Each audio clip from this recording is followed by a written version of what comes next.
Video game shooters have been around for a while now. From your Doom Eternals to your 405th installment of Call of Duty, there have been many evolutions in the shooting gamer scene, but I genuinely think that one subset of them stands above them all, and that is VR shooters. There are a ridiculous amount of VR shooters that can be compared to their flat counterparts, but first let's talk about what separates VR shooters from the rest. First up is immersion.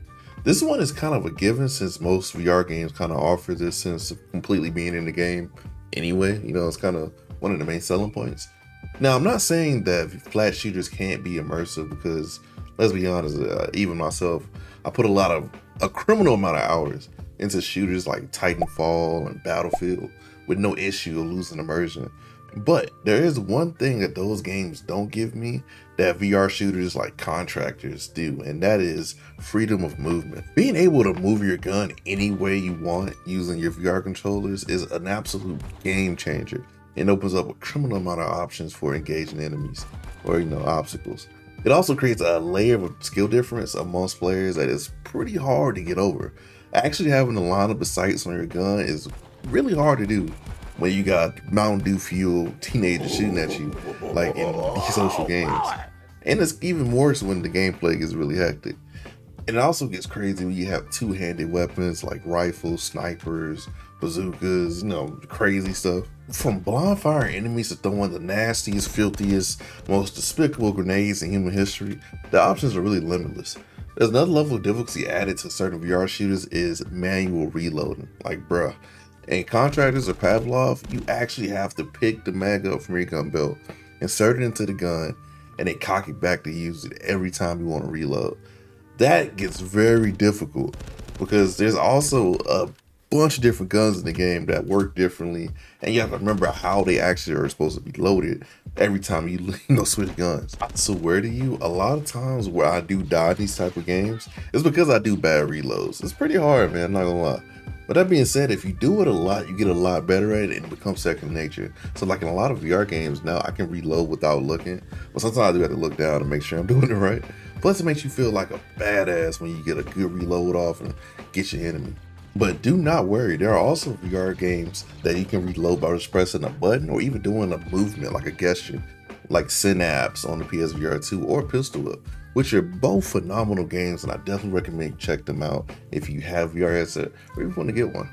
Even swapping weapons in a VR shooter can be a hassle since a lot of the times your guns are in different areas depending on the game.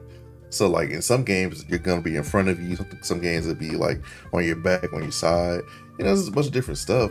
You gotta actually remember, what game am I playing? Oh, my gun's in front of me, or oh, I'm playing this game, my gun's behind me.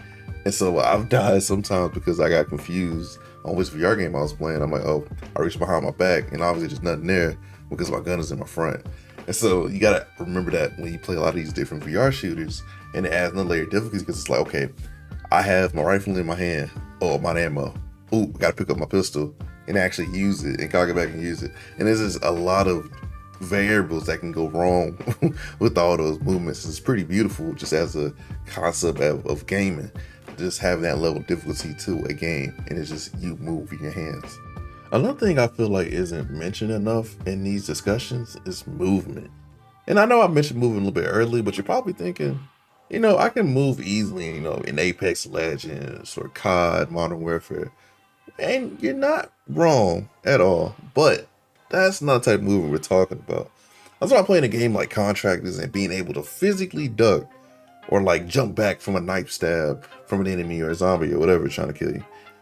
And look at this footage of me playing this VR zombie game called Propagation Paradise Hotel. You'll see what I'm talking about. Check this out. We should stay together from now on. Come next to me. No flashlights? Well,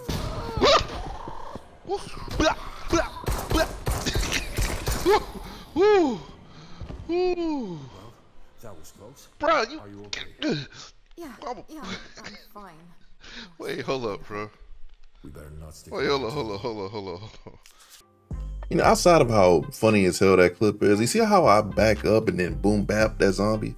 VR is full of moments like that. That's not something I could do in a regular zombie game on the flat platform. Now you can see that type of jump scare and put it in another different type of game and it will be a hit, but being face to face with a threat and reacting appropriately with your actual body is just different.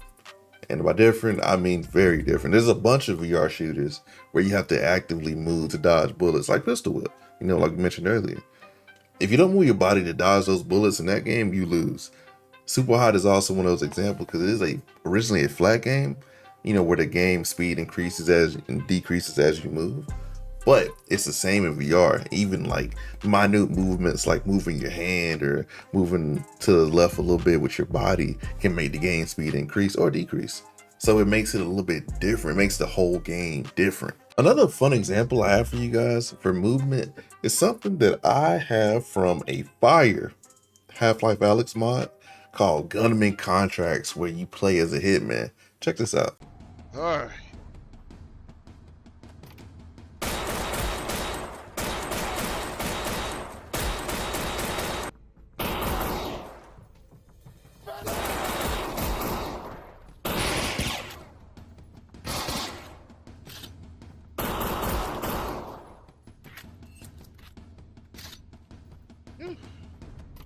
Let's get it.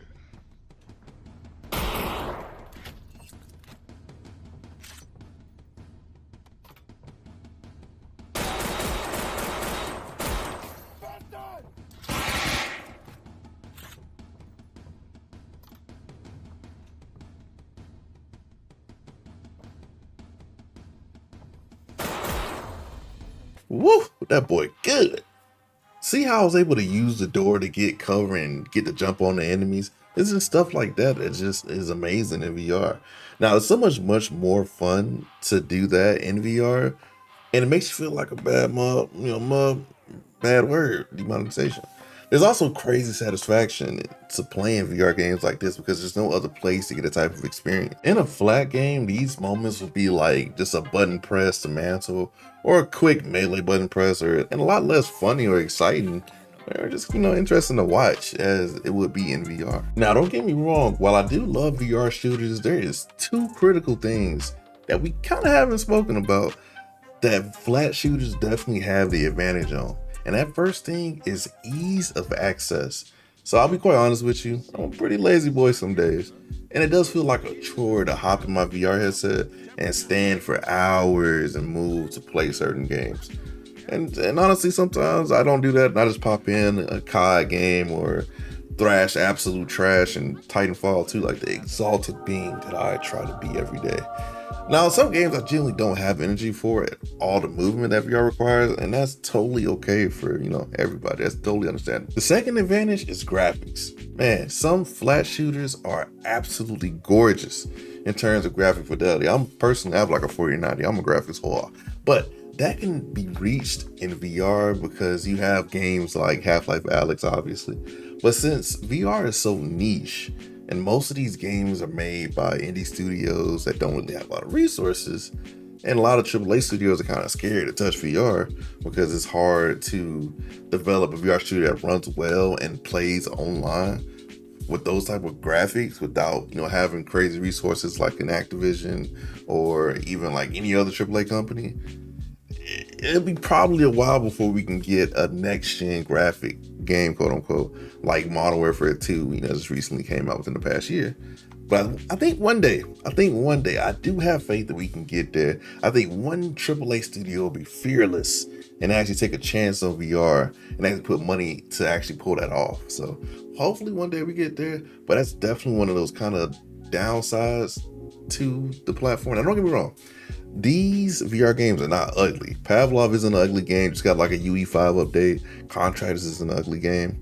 But if you compare them to Apex, Modern Warfare 2, Titanfall, Battlefield 2042, this is an obvious difference. My last point, which is honestly to me very crucial to a niche community like VR, and is honestly nailing and coughing for my argument, is the mod scene for a lot of these VR multiplayer shooters. Oh my goodness. I love the fact that a lot of popular VR shooters don't force expensive DLC or paid expansions or weird microtransactions, down your throat.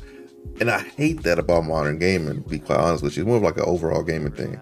But for example, Boneworks, Pavlov, and Contractors have a very special modding scene which honestly hold the games up. Being able to go back and play COD Zombies or Halo in Contractors VR is a crazily amazing experience, right? Let's be honest.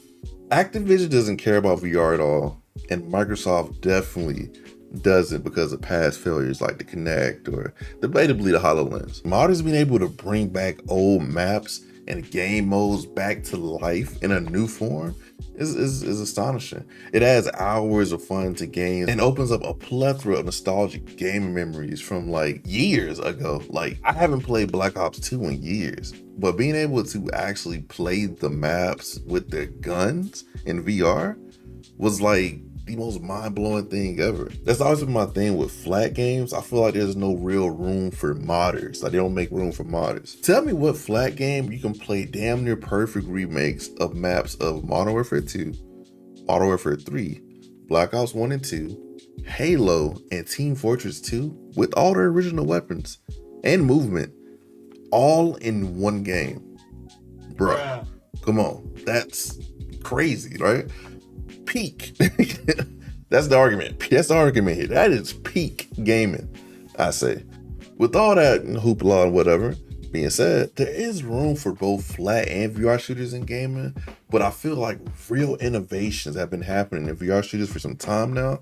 I feel like they don't get talked about enough, and I do feel like they're peak, honestly. If you disagree, let me know in the comments below, because I know some of you will, and that's perfectly fine. Make sure you have civil discussions in the comments, and let me know if you like this type of video. Make sure to like and subscribe, hit the notification bell with vigor, please. And remember, I'm just a dude with a VR headset.